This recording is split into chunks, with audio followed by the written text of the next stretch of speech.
Yeah, I'm hearing like huzzah, and it's even hard to speak the word because it's not formed properly. So what is it, a different language? Is it some other language than English? Yes. Okay. All right. It's something that's been on my mind and they could be picking up on. I had a past life vision not too long ago. And I've always wondered, it was more like a snapshot.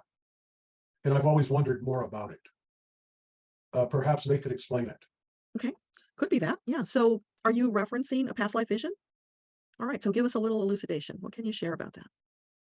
Yeah, the reason they share it with you is because you are at a place in your journey where there's a key piece of information there for you.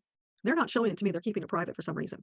So, whatever you got, if you didn't already write it down in as much detail as you can, because they will give you more puzzle pieces to fill in the blanks. It will make sense at some point. None of this stuff is ever random. It's always purposeful, but we don't always get it in the moment. Sometimes they dole it out to us as we're ready, which is frustrating for us, but we have to realize they're doing it for a reason. It would be too much if we got it all at once. Does that make sense? It does. Now, very often, when you get a past life flash like that, it has something to do with a death or a traumatic injury. And that can be really hard to take, which is why they're careful about how they show it. So let's ask that. Was this past life glimmer? Was this something to do with the death in that? Yeah, it was a death in that lifetime. So it was the ending of the hopes and the dreams.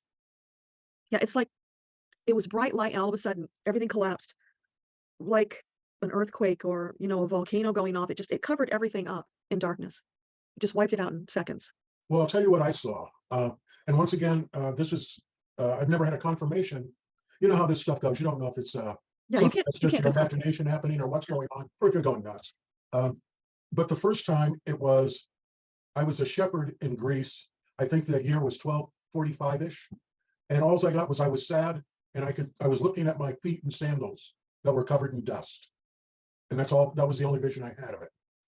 I called it back again and um, I was walking along a road. I was still the same person. I crested a hill and looked down on my village and it was on fire. I ran down into it and I ran down a road, turned into an alley, and I died. I was speared uh, by a guy on horseback. And the word that I got was Visigoth. But I couldn't find any reference to Visigoths attacking, I think it was Greece, during that time. They were a, I don't know, tribe, country, something. Oh, you think that was the name of the town?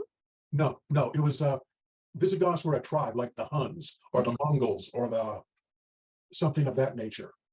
Um, that's all I know. And that's, I guess I was, I guess I was at, why do they keep showing me this? What is it I'm supposed to, well, is it real? Let's Uh, ask. So the vision of being speared in the back in this in village, the front. is this, oh, in the front. Okay. Speared in the front. Is this real? Was this a past life memory? Yeah. Yeah. There's more. They'll feed you more. It's just not ready to come out yet. Because Okay. it feels like when it comes up, you have a reaction of fear and pulling back. So they don't want to overwhelm you. Put it down, be at peace with it, know that it's over and done with, it can't change. All you can do is learn something from it. So there's something for you to learn from that experience. Just be as much as you can at peace, relax, allowing it to come through, and it will. Is there anything else they would like to tell me currently Yeah. about what's going on? Anything you want to tell David for the present that would be helpful. Yeah, it's more focused on the present. Don't worry so much about the past. That's all done. It's about what you're doing in the here and now, embracing life, all the gusto. It feels like you're not fully embracing the gusto of life. You could be doing more and you're missing out as a result of that. They don't want you to miss out because it's so sweet. Well, I'm trying. So wherever you can expand, be more engaged with yourself and with others. Yeah, it's pulling out of your shell a little bit more to engage more. And I know that's hard for people after being locked down all that time. It's been hard for people who especially are introverts. And it's like now we got to go back out after we got used to being in. It's hard. But it's important because you can't fulfill your purpose unless you're out engaging with the world. That doesn't have to be all the time, but just a little more than what you're doing now. Baby steps. Uh, yeah, I've been doing computer work from home for 20 years or so. So yeah, I am. I'm closed in for sure. Um, okay, cool. Yeah. Wherever you can, get out a little bit. Doesn't have to be huge amounts, but just a little.